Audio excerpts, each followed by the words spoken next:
Bienvenue, vous nous écoutez sur le www.radioalfayda.net. Alfayda, c'est la référence. Merci de rester en notre compagnie les 12h à la grande mosquée de Medina Baye et ici à l'immeuble Cheikh Imam Hassan Cissé d'où nous émettons. 12h également à Léona Niassène et à Léona Kanen, la même heure à Bouchra, Medinatul Cheikh Abdou Khadre Djeylani à Sagna Bamba, Touba Ndorong et Kausara Fall. Alfayda FM, la référence, vous l'aurez deviné à juste titre. C'est l'heure du journal dont voici les titres. 72 heures après sa nomination à la tête de la primature, Ousmane Sonko a dévoilé hier la liste de son gouvernement fort de 25 ministres et 5 secrétaires d'État. Face à l'impatience des Sénégalais, il a évoqué un gouvernement de résultats qui portera en bandoulière la proximité, l'innovation et l'efficacité, vous l'entendrez. Satisfecit et orientation pour l'obtention des résultats escomptés face à la quête d'un Sénégal nouveau. Les acteurs s'accordent sur la note délivrée suite à la publication de la liste des membres du nouveau gouvernement. Réaction à suivre également au courant de ce JP. Développement au courant de ce JP, nous ferons également un retour à l'atelier bilan de capitalisation du programme d'accélération. Les 110 TPE du Sine Saloum tenu dernièrement à Kaolack. La rubrique Apprendre ensemble, autrement la page internationale sportive. Ce sera donc dans la deuxième partie de cette édition. Derrière l'abeille vitrée et à la technique, Code Sec Keneme. Restez avec nous tout de suite, le développement. Le journal Neifatou Cissé. Rappel à Dieu hier à Paris de l'ancien PM Mohamed Boun Abdallah Dionne, la République du Sénégal s'incline devant la mémoire d'un homme d'État brillant et remarquable qui a servi le Sénégal avec engagement, générosité et efficacité, a déclaré hier le Premier ministre Ousmane Sonko dès l'entame de ses propos lors de la publication de la liste des membres du gouvernement. Écoutons-le. Je voudrais à l'entame de mon propos présenter au nom de son Excellence Monsieur Bassirou Diomaye Diakhar Faye et à mon nom propre nos condoléances les plus attristées à la famille éplorée et à toute la nation sénégalaise suite au rappel à Dieu ce jour à Paris de l'ancien Premier ministre du Sénégal Mohamed Boun Abdallah Dionne. Le Premier ministre Dionne, natif de Gossas, fut un haut cadre de la BCEAO, un homme d'État brillant et remarquable qui a servi le Sénégal avec engagement, générosité et efficacité. Nous nous inclinons devant sa mémoire et prions le Tout-Puissant pour qu'il l'accueille dans son paradis éternel. Le 2 avril 2004, jour de sa prestation de serment, son Excellence M. Bassirou Diomaye Diakhar Faye, président de la République du Sénégal, m'a fait l'honneur de me nommer Premier ministre. Le chef de l'État m'a chargé de lui proposer une équipe gouvernementale conforme à notre projet pour le Sénégal. Un gouvernement qui fait sienne les attentes des Sénégalais, a également déclaré hier le Premier ministre Ousmane Sonko. Les priorités tournent autour de 5 axes majeurs. Réécoutons-le. Le gouvernement ainsi mis en place ce 5 avril 2024 est un gouvernement de rupture et d'appropriation des aspirations et attentes légitimes des populations. C'est un gouvernement qui incarne le projet, une transformation systémique plébiscitée par le peuple sénégalais le 24 mars 2024 à travers l'élection au premier tour avec 54,28% des suffrages de son Excellence M. Bassirou Diomaye Diakhar Faye, président de la République. Ce gouvernement donc compte 25 ministres et 5 secrétaires d'État. C'est un gouvernement de rassemblement cohérent et rationalisé en termes de ministères. C'est un gouvernement de proximité, un gouvernement d'innovation et d'efficacité, exclusivement au service du bien-être primordial des Sénégalaises. Et fini la politique de la nation. Le gouvernement de résultats, dont j'ai la responsabilité de la direction, va agir autour des priorités majeures suivantes. Premièrement, la jeunesse, l'éducation, la formation, l'entrepreneuriat et l'emploi des jeunes. Deuxièmement, la lutte contre la vie chère et l'amélioration du pouvoir d'achat des populations. Troisièmement, la justice, la protection des droits humains, la bonne gouvernance, la transparence, la reddition des comptes et la l'amélioration de notre système démocratique et électoral. Quatrièmement, la souveraineté économique, l'exploitation optimale des ressources naturelles, la prospérité et le développement endogène global et durable du Sénégal. Et cinquièmement, la consolidation de l'unité nationale, de la cohésion sociale et territoriale, ainsi que le renforcement de la sécurité, de la paix. Et en réaction au discours et à la liste des membres du nouveau gouvernement publié hier, le satisfecit de la section d'Amnesty International au Sénégal. C'est d'abord un gouvernement raisonnable. On a un gouvernement, je crois, de 25 membres avec quelques secrétaires d'État. Comparé au gouvernement que nous avons connu dans le passé, c'est un gouvernement assez restreint. Il est composé de beaucoup de figures connues de PASTEF, connues ou moins connues, mais quand même des figures historiques de PASTEF, avec évidemment quelques alliés extrêmement compétents comme Guirassy, comme Abdourahmane Diouf, Cheikh Tidiane Dièye. Donc, c'est vraiment un gouvernement composé de technocrates, de personnes engagées dans l'activité politique, mais qui sont avant tout des technocrates. Olivier Boucal, par exemple, est un ancien inspecteur, un inspecteur du Trésor, qui est sorti de prison il y a seulement quelques semaines. Il est sorti après, je crois, Ousmane Sonko et Bassirou Diomaye Faye, qui est la fonction publique. Il faut aussi remarquer la nomination, évidemment, des militaires à la retraite, Général Tine à l'intérieur, Biram Diop à l'armée. La nomination Général Tine est extrêmement importante. Et il nous rappelle un peu le passage du général Niang et du général Cissé à ce poste-là. La nomination des militaires, des personnalités indépendantes, a toujours été un signe en direction de l'opposition. Ousmane Diagne, qui a été nommé ministère de la Justice, tout le monde le connaît, c'est un procureur particulièrement indépendant. Il a un franc-parler, il a une liberté de parole, une liberté de ton. Vous avez vu dans tous les procès auxquels il a été impliqué, il a fait des réquisitions allant dans le sens des intérêts de Sonko. C'est un procureur qui est indépendant, qui a tout le temps, n'est-ce pas, refusé de se faire dicter des ordres par l'exécutif. Sa nomination à cette place nous laisse croire qu'il va être ouvert à la réforme de la justice pour faire en sorte que l'exécutif ait moins d'emprise sur la justice, qu'elle soit plus indépendante, parce que cela est important pour la stabilité du pays. Pour la stabilité du pays, Seydi Gassama, directeur exécutif de la section internationale d'Amnesty au Sénégal.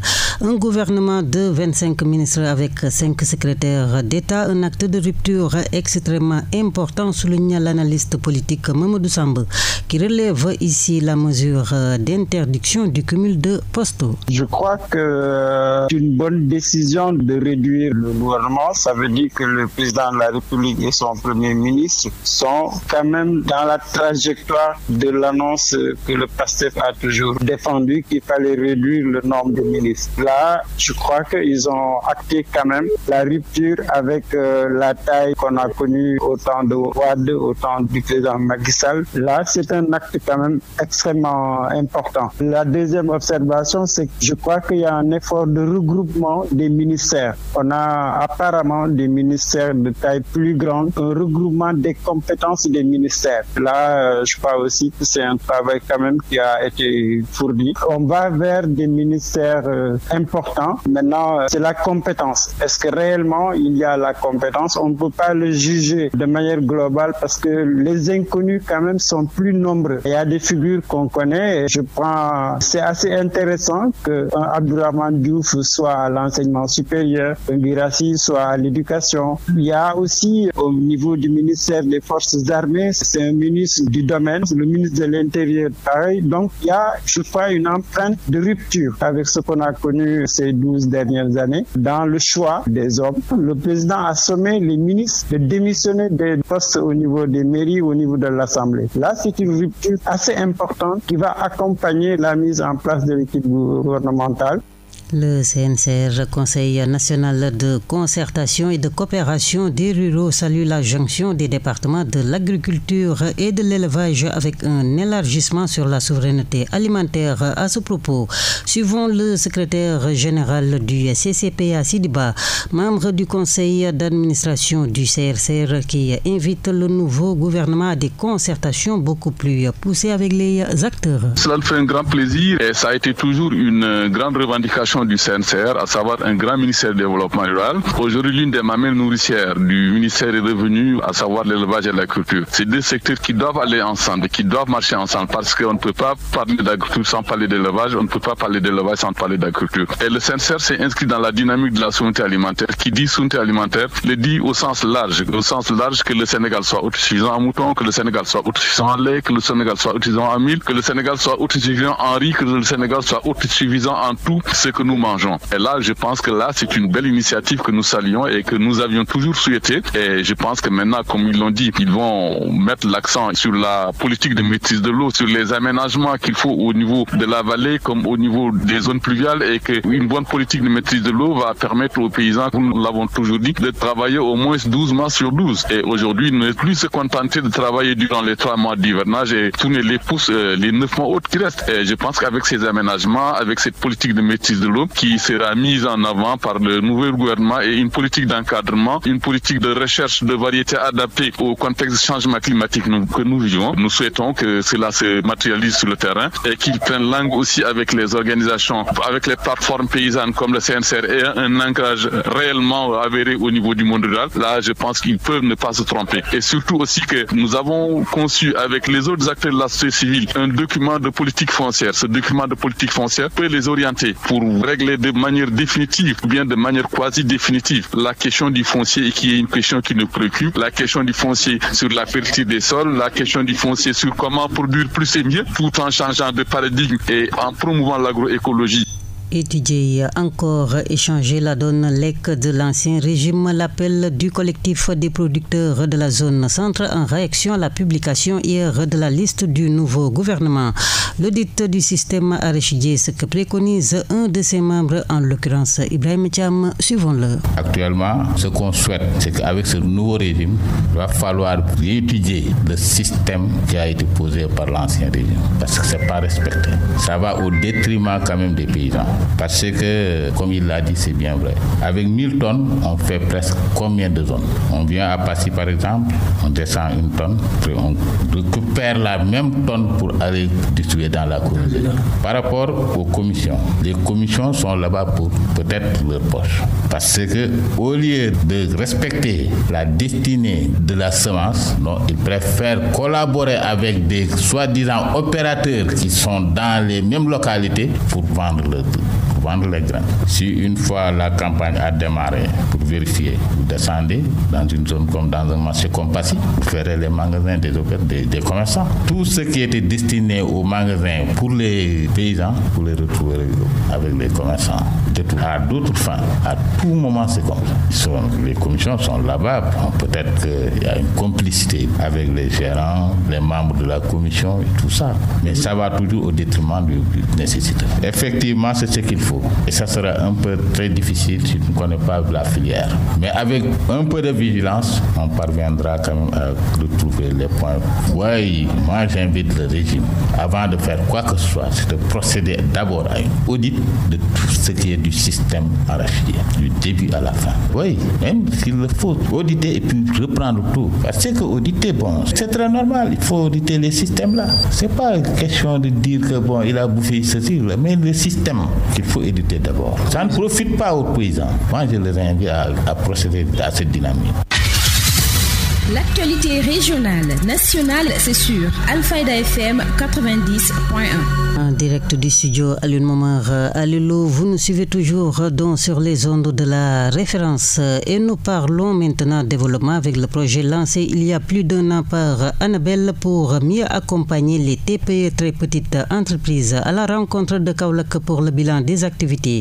Suivons à ce propos le chef d'antenne régionale du Proval, CV Mamadou Kamara. On est venu assister à cet atelier bilan de capitalisation du programme d'accélération des 110 TPE du Sine Saloum, programme initié par Annabelle en collaboration dans le cadre de l'Agropole, mais en collaboration avec Endagraph. Donc ça fait actuellement plus d'1 année que le lancement a été fait ici à Kaolack en impliquant les régions de Fatick, de Kaffrine et de Diourbel. Véritablement, donc, ce cadre qui a été mis en place a permis véritablement de développer une synergie synergie entre tous les acteurs intervenant sur la chaîne de valeur transformation donc des produits agricoles, qui est le réceptacle des TPE de ces régions que j'ai précitées. Ça a été une initiative qui a permis de faire le diagnostic de ces TPE, savoir leurs difficultés, savoir aussi leurs forces et véritablement dégager des plans d'action. Et ceci a permis à Endagraph, de même que Enabel et Agropole, de dérouler un certain nombre de formations, d'accompagner aussi pratiquement plus de 110 TPE, mais aussi véritablement de mettre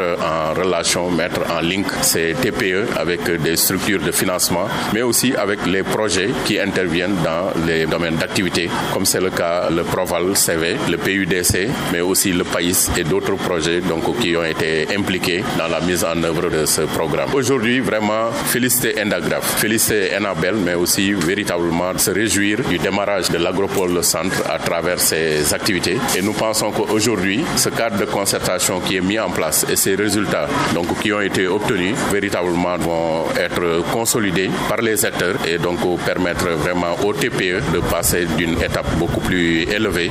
La transformation des produits agricoles, un caractère important du projet avec l'accompagnement de Annabelle pour la formalisation et l'innovation à la clé, le renforcement de capacité.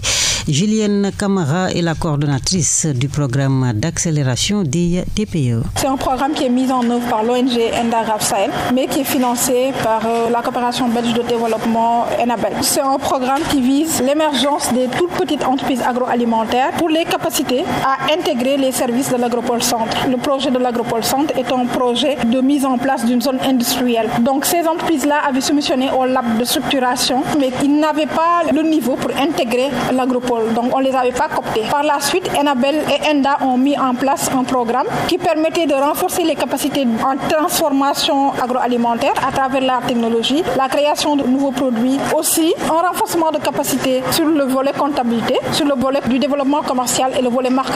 Plusieurs de ces entreprises-là ne disposaient pas d'étiquettes, de logos, n'avaient pas de carte de membre, n'avaient pas de fiche de pointage du personnel, ne savaient pas comment produire certains produits, mais nous sommes parvenus à développer de nouveaux produits comme le tchakri de mangue, les granules de bissap et également même valoriser les déchets. Parce que beaucoup d'entreprises produisaient du bissap et jetaient les calices. Aujourd'hui, elles parviennent à les transformer. D'autres faisaient du jus de gingembre et finalement aussi jetaient les déchets. Mais aujourd'hui, ils le transforment en coke au gingembre ou en d'autres produits. C'est une innovation qui a été faite au sein de ces entreprises-là dans le but de les permettre de renforcer leurs capacités, mais aussi de leur permettre de développer de nouveaux produits pour intégrer de nouveaux marchés. Nous les avons aidés aussi en mettant en place un cadre de concertation de la zone centre qui regroupe des structures comme le PAIS, le PUDC, le Proval CV, comme les chambres de commerce, comme Enda Energy, comme beaucoup d'autres partenaires. Et nous restons avec la coordonnatrice du programme d'accélération des très petites entreprises TPE qui a l'atelier bilan de capitalisation tenu donc dernièrement à Kaulaka à saluer l'apport des partenaires suivants-là. Ces partenaires ont permis à travers des services complémentaires aux entreprises de rehausser le niveau parce que l'idée était d'avoir à la base une approche holistique qui est inclusive, qui permettait aux entreprises de savoir dans ce secteur-là quelles sont les structures ou les partenaires publics ou privés qui peuvent m'accompagner, mais de faire savoir aussi aux partenaires que ces entreprises sont là et ont besoin d'accompagnement. Donc aujourd'hui, c'est la session d'information de clôture du projet qui a démarré en octobre 2022 et qui se clôture en mars 2024. Donc ça a été un projet de 18 mois qui a été déroulé par Endagraph. Nous sommes réunis aujourd'hui pour parler des résultats du projet. En termes de bilan, on peut parler de plusieurs choses parce que beaucoup de ces entreprises-là, comme je dis, ils ont créé de nouveaux produits. Aujourd'hui, elles ont connaissance des coûts de production. Elles peuvent donc fixer un prix de vente de produits qui ne va pas les léser. Elles sont devenues plus compétitives. Elles ont eu de nouveaux marchés. Également, il y a eu une augmentation du chiffre d'affaires. Et il y a même eu une entreprise qui est parvenue, grâce au programme et à son approche méthodologique, à acquérir un terrain. Donc, elle ne savait pas qu'est-ce qu'elle gagnait, mais aujourd'hui, elle est parvenue à épargner jusqu'à acheter un terrain pour pouvoir au moins prétendre à construire une unité de transformation. Parmi cela, on peut lister plusieurs résultats. Et il y a même un GIE qui était dans l'halieutique, qui faisait de la transformation halieutique, mais aujourd'hui, qui fait de la transformation de fruits et légumes, qui a diversifié sa production. Donc voilà quelques résultats que je peux citer. Enabel est un partenaire technique. C'est Enabel qui a financé toutes les activités de ce projet-là et c'est l'ONG Endagraph qui a apporté sa démarche méthodologique, conduit tout le processus du projet. À la base, le coût initial était de 300 000 €, donc 197 millions de francs CFA à peu près. Mais aujourd'hui, ce coût a été revu à la hausse parce que nous allons octroyer octroyer des équipements de transformation à ces entreprises d'une valeur estimée 100 à 130 millions de francs CFA. Donc ce qui n'avait pas été prévu à l'initial, parce que c'était juste un renforcement de capacité technique. Mais aujourd'hui, à travers un plaidoyer que Endaraf a porté, ces entreprises-là vont disposer d'équipements pour leur permettre de vraiment quitter le niveau artisanal pour venir au niveau semi-industriel. Semi-industriel, Julienne Camara, coordonnatrice du programme d'accélération des TPE à l'atelier de Kaolack, où les bénéficiaires du projet ont vivement magnifié l'accompagnement de Annabelle et des partenaires Mbaye Sam Ba que nous écoutons. SN Agroménage est une entreprise de transformation et de valorisation des produits alimentaires, à savoir les produits céréaliers, fruits et légumes, ainsi que produits laitiers. Notre entreprise fait partie des bénéficiaires du programme d'accélération des TPE du Sine Saloum. On a fait 18 mois avec ce programme qui nous a apporté beaucoup d'améliorations sur le plan organisationnel, sur le plan gestionnel aussi, à travers des supports de fiches de stock, des journaux de caisse, aussi des appuis de conseil. Sur le plan organisationnel aussi et technique, donc des produits ont été améliorés, aussi de nouveaux produits aussi ont été fabriqués au sein de l'entreprise grâce à ce programme, avec l'appui des techniciens qui sont très dynamiques et très organisés. Pour parler aussi sur la qualité de nos produits avec des normalisations suivies des formations de très bonne qualité. Le programme à sa fin, on est totalement satisfait du début jusqu'à la fin, de par leur expérience, de par leur professionnalisme, mais aussi de par leur disponibilité. Mbaye Sam Ba et de Kaolack, nous voilà maintenant à Kolda où le coordonnateur de la jeunesse panafricaine et membre du mouvement FRAPP affiche ses attentes pour le développement de leur localité. Ceci suite à l'élection de Bassirou Diomaye Faye, plusieurs secteurs cités. Youssoufa Tiani Baldé que nous écoutons justement au micro de notre correspondant à Vélingara Babakar Diouf. C'est juste pour dire que notre message a été entendu par les populations de la région de Kolda. Et j'ai l'habitude de dire à tous mes camarades que tout développement ou bien toute révolution rime avec le changement des mentalités. Et donc si aujourd'hui cette population décide de montrer à la face du monde que vraiment nous sommes conscients de ce qui se passe dans notre pays, nous sommes conscients de toutes ces promesses non tenues par celui qui a porté de la candidature du système, que donc ça ne doit pas être vraiment une surprise pour nous qui ont toujours été sur le terrain pour vraiment dire stop. Nous sommes conscients et nous savons ce que nous voulons et nous voulons le changement et nous voulons marcher avec le monde parce que l'État est un défi. Donc élire un jeune, certes il a ses ambitions, mais on doit lui faire savoir les attentes et l'espoir que le peuple porte sur lui. Et cela ne veut pas dire que nous allons baisser les bras parce que différentes localités ici au Sénégal sont remplies de doléances. Donc c'est à nous aussi les porteurs de voix lui faire savoir par où nous sommes passés pour conscientiser ce peuple-là, ce peuple qu'il a élu. Et qu'est-ce que ce peuple revendiquait avant même l'arrivée? Les attentes des populations de la région de Kolda sont énormes. Avant tout, d'abord, nous connaissons tous que la région de Kolda, c'est une région qui a toujours été laissée en rade, qui a toujours été oubliée, sacrifiée. Donc, nous avons 40 communes dans la région de Kolda, mais moins de 5 voire 6 communes sont électrifiées. Donc, juste pour dire que d'abord, l'électrification est une attente dans la région de Kolda, l'électrification des 40 communes d'abord, et aussi le secteur sanitaire. La région de Kolda doit avoir vraiment des infrastructures routières. Prenons le cas du département de Médina Yoro Foulah, qui peine toujours à avoir des routes bitumées et aussi qui peine toujours à avoir des sapeurs-pompiers. Nous voyons à chaque instant des feux de brousse dans ce département. Ce sont des attentes que le gouvernement vraiment doit savoir que nous, les populations de la région de Kolda, nous sommes assis sur ces attentes-là.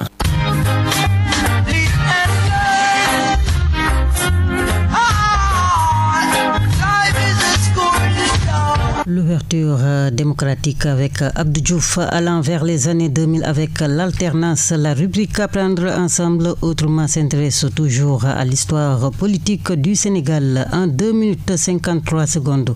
Suivant à ce propos le professeur M. Hassan Niane. L'ouverture démocratique sous Abdou Diouf a permis à de nombreux partis, même s'ils n'avaient pas de candidats au présidentiel, avaient au moins des candidats aux législatives parce que c'était un couplage couplage entre les législatives et les présidentielles. Ce même couplage interviendra en 1988. En 1988, beaucoup pensaient que la situation était mûre pour renverser le Parti socialiste, mais la réalité a fini par prouver autre chose. Il est vrai que le pays était très secoué, le Parti socialiste était plus ou moins affaibli, l'État connaissait certaines difficultés et cela va expliquer pourquoi ça va être une période particulièrement difficile. Et c'est cette faiblesse de l'État, cette situation confuse au sommet de l'État et à l'intérieur du pays qui explique pourquoi même au niveau international le Sénégal était juste ici et là secoué par des pays limitrophes, la Gambie, mais surtout la Mauritanie. Et c'est ce qui explique qu'en 1989 a éclaté le conflit entre le Sénégal et la Mauritanie qui aurait pu déboucher sur une guerre, mais que Abdou Diouf a quand même réussi à maîtriser et que ça n'a pas débouché sur la guerre. Et c'est cela qui explique que certaines forces politiques ont pensé que la faiblesse que le Sénégal présentait à l'époque dans la sous-région n'était pas bonne et risquait de compromettre les atouts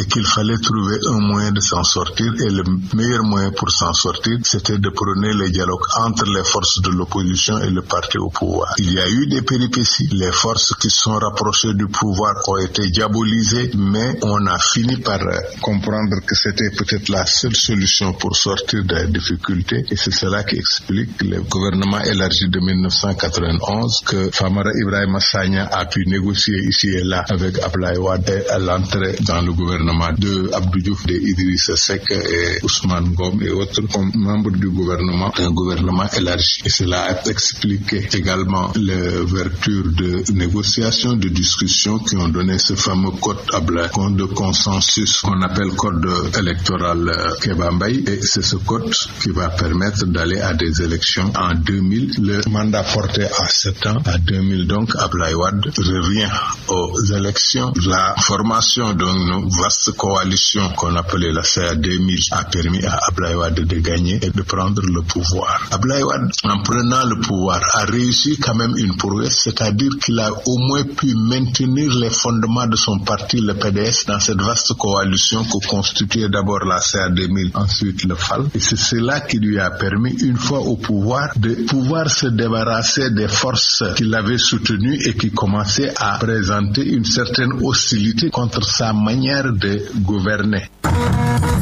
Actualité internationale. Internationale, elle porte donc la signature de nos partenaires de la Voix de l'Amérique. Au Togo, plusieurs partis d'opposition et groupes de la société civile ont appelé il y a 3 jours de manifestations pour protester contre le report des élections législatives et régionales dans un contexte de tension politique croissante depuis l'adoption d'une nouvelle constitution fin mars. Claire, le chef du régime militaire au Niger a dissous jeudi les conseils des collectivités territoriales élus fin 2020. Aucune explication à cette dissolution n'a été donnée. Par un autre décret, le général Tiani a nommé des militaires, des officiers de la police et des civils chargés de diriger les collectivités, ont annoncé la télévision et la radio publique. La Cuita de Niamey sera désormais dirigée par un colonel de l'armée en remplacement du maire Oumarou Dogari. Actualité internationale. Des associations dénoncent l'impunité de militaires et politiques français dans le génocide au Rwanda. Elles évoquent des obstacles persistants des autorités françaises dans les procédures judiciaires visant d'anciens responsables français lors des massacres. Actualité internationale. Le président français Emmanuel Macron a réitéré les responsabilités de la France dans le génocide, affirmant que Paris aurait pu intervenir pour stopper cette tragédie. L'Élysée diffusera dimanche une vidéo sur ses réseaux sociaux. Le président Macron soulignera que la communauté internationale avait la capacité de détecter et d'intervenir lors du début du génocide des Tutsis en s'appuyant sur les leçons des génocides arméniens et de la Shoah. Il soulignera également que la France, avec ses alliés occidentaux et africains, aurait pu arrêter le génocide, mais a manqué de volonté pour le faire. Actualité internationale. Le président de la Sierra Leone a dit de la lutte contre la drogue une urgence nationale. Notre pays est actuellement confronté à une menace existentielle en raison de l'impact ravageur des drogues drogue et de la toxicomanie, en particulier de la drogue synthétique Kush, qui fait des ravages dans la jeunesse, a-t-il expliqué en annonçant un plan comprenant la création de centres de traitement dans chaque district pour aider les toxicomanes, ainsi que des efforts pour démanteler les réseaux de trafic de drogue et de sensibiliser le public. Le Libéria a aussi fait de la lutte contre le Kush une urgence de santé publique. Actualité internationale. Antananarivo a exigé que l'Union européenne rappelle son ambassadrice pour Madagascar et les Comores en poste dans la capitale malgache après une déclaration fustigeant une loi locale prévoyant une peine de castration pour les violeurs de mineurs. Amnesty International a qualifié la loi de cruelle, inhumaine et dégradante. Actualité internationale. La France est prête à investir aux côtés du Maroc au Sahara occidental, territoire revendiqué par les indépendantistes sahraouis du Front Polisario, a déclaré à la Chambre française de commerce et d'industrie de Casablanca le ministre français au commerce extérieur qui effectue une visite de 2 jours au Maroc. Actualité internationale. Israël a annoncé ce vendredi autoriser la livraison temporaire d'aide dans la bande de Gaza, assiégée et menacée de famine, via le port d'Ashdod et le point de passage d'Erez au lendemain d'une mise en garde du président américain Joe Biden. Biden a appelé à un cessez-le-feu immédiat. Actualité internationale. Et sport.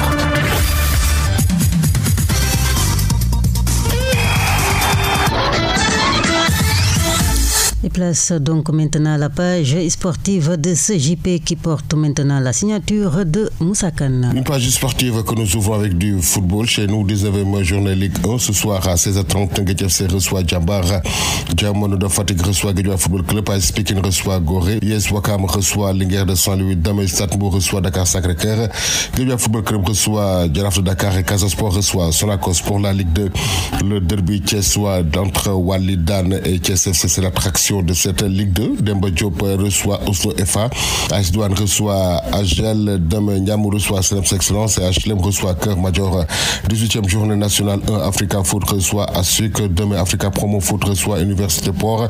AS Saloum reçoit Yego. Étoile du Tana reçoit Jeanne d'Arc de Dakar. Gazelle de Bignona reçoit Don Bosco. Olympique de Ziguinchor reçoit Kaffrine. EJ Fatick reçoit Asuk. Coupe d'Italie U19 Falucène de la Fiorentina vient de remporter sa 2e Coupe d'Italie après 3 finales consécutives. 28e journée Ligue 1 en France. Lens reçoit le Havre à 15h. PSG reçoit Clermont Foot. 32e journée Prime League en Angleterre. Wolverhampton reçoit West Ham à 14h. Fulham reçoit Newcastle. Aston Villa reçoit Brentford. Brighton reçoit Arsenal. Finale de la Coupe du Roi en Espagne à 20h. Atlético Bilbao reçoit Mallorca. 28e journée Bundesliga. Edenheim reçoit Bayern Munich à 13h. Mainz reçoit Dragmach. FC Cologne reçoit Bochum à 13h30. 31e journée Calcio Italien. AC Milan reçoit Lecce à 13h. Roma reçoit Lazio à 16h. Empoli reçoit Torino à 18h45. Handball, préparation Cannes. Les Lions décrochent leur 2e victoire en amical à Ahmed en Tunisie. Place à la rubrique Sport et Ramadan. Votre rubrique Sport et Ramadan.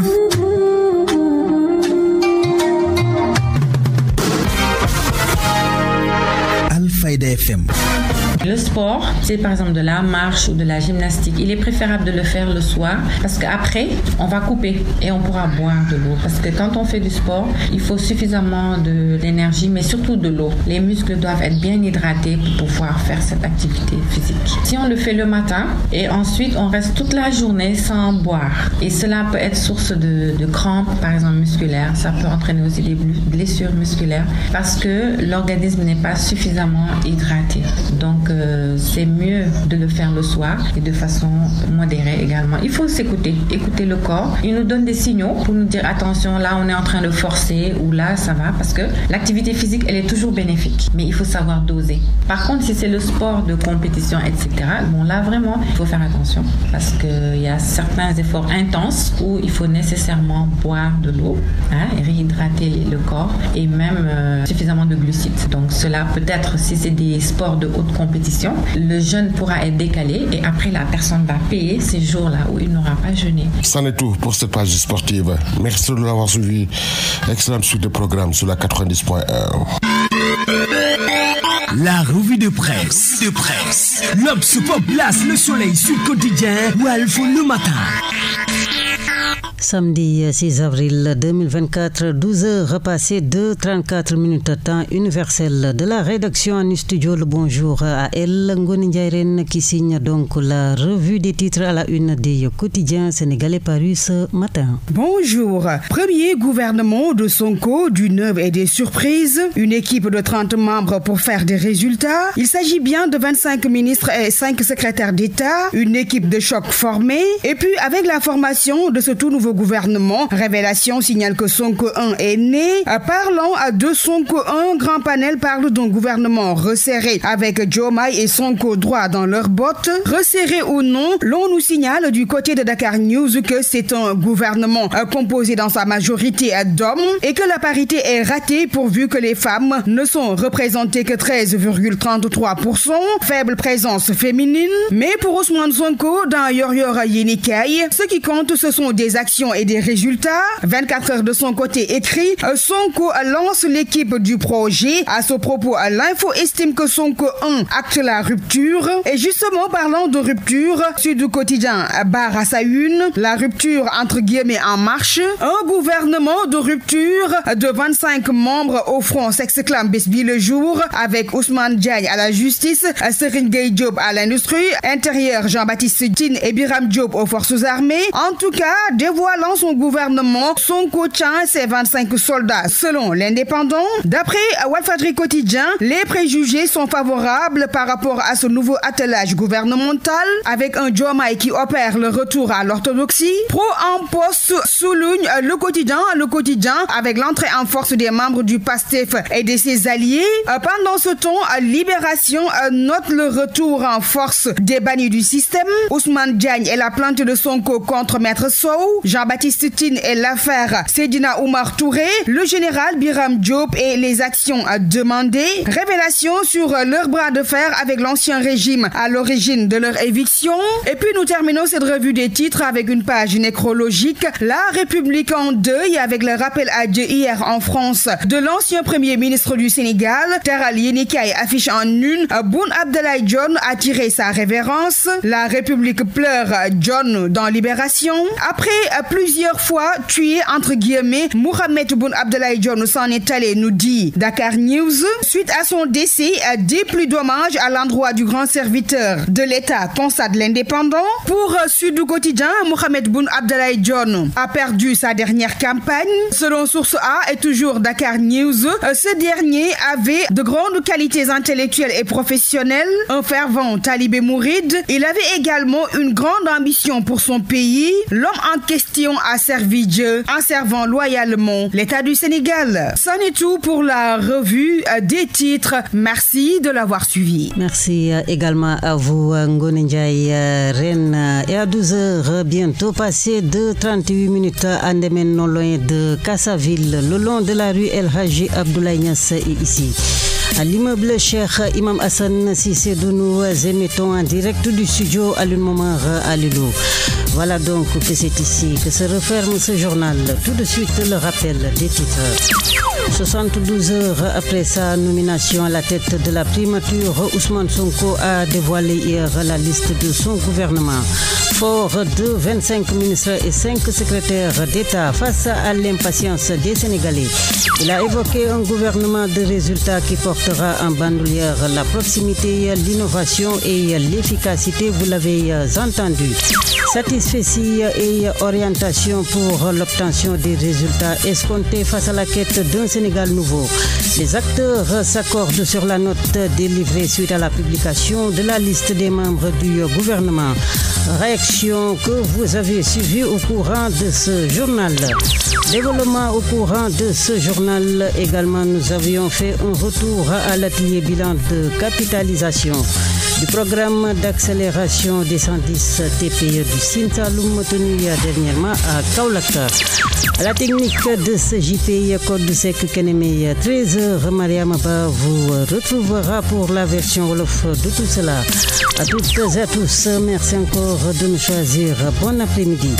Très bon week-end et surtout bien des choses sur les ondes de la référence Alfayda FM 90.1. à quelques encablures de la grande mosquée de Medina Baye où il fera bientôt 12 heures passées de 40 minutes. Le journal Nefatou Sissé.